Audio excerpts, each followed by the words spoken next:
এখনো ভাজা সোজা না করে দাঁড়ান এবং যদি কঠোর ব্যবস্থা না নেন এবং দায়িত্ব না নেন আমরা আপনাদের উদ্দেশ্যে রওনা হব।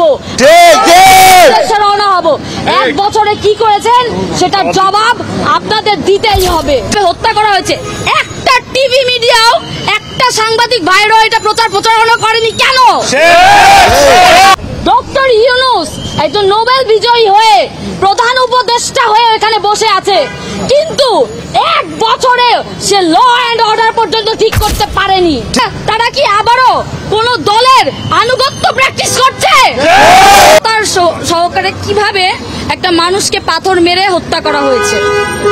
আমি প্রশ্ন করতে চাই, বিএনপির এত শক্তি কিভাবে এবং কোথা থেকে এলো যে তারা এইভাবে জনসম্মুখে মানুষকে পাথর মেরে হত্যা করেছে? তারা কি জবাব দিতে রাখে না?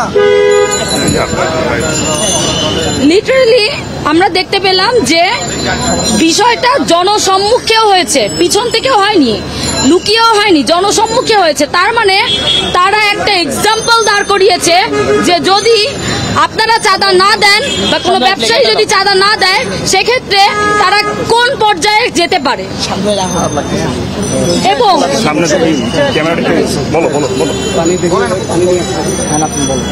পরবর্তীতে আমরা দেখতে পেয়েছি কোন পর্যায়ে যেতে পারে, এটা আমরা দেখেছি।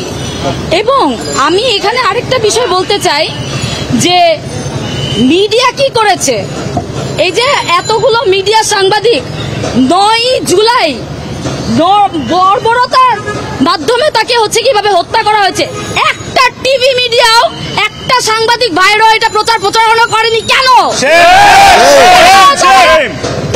তারা কি আবারও কোন দলের আনুগত্য প্র্যাকটিস করছে? তারা কি কোন দলের হয়ে কাজ করছে? তারা যদি কোন দলের হয়ে কাজ করে, আমি সুস্পষ্টভাবে বলতে চাই, আপনার জুলাইয়ের পরে আপনাদেরকে ছেড়ে দিয়েছি, কিন্তু এখন আর ছাড় দেয়া হবে না। আমরা জানি আপনাদেরকে কিভাবে ঠিক করতে হবে। আমাদেরকে বাধ্য করবেন না যেন আপনাদের সংস্কারেও যেন আমরা আপনাদের সংস্কারের জন্য আমাদেরকে নামতে বাধ্য করবেন না। আরেকটা কথা বলতে চাই, ডক্টর ইউনূস একজন নোবেল বিজয়ী হয়ে প্রধান উপদেষ্টা হয়ে এখানে বসে আছে, কিন্তু এক বছরে সে ল অ্যান্ড অর্ডার পর্যন্ত ঠিক করতে পারেনি।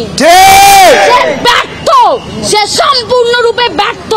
আমি প্রশ্ন রাখতে চাই সে কি করছে এবং বলতে চাই, যদি আপনি এখনো ভাজা সোজা না করে দাঁড়ান এবং যদি কঠোর ব্যবস্থা না নেন এবং দায়িত্ব না নেন আমরা আপনাদের উদ্দেশ্যে রওনা হব। এক বছরে কি করেছেন সেটার জবাব আপনাদের দিতেই হবে।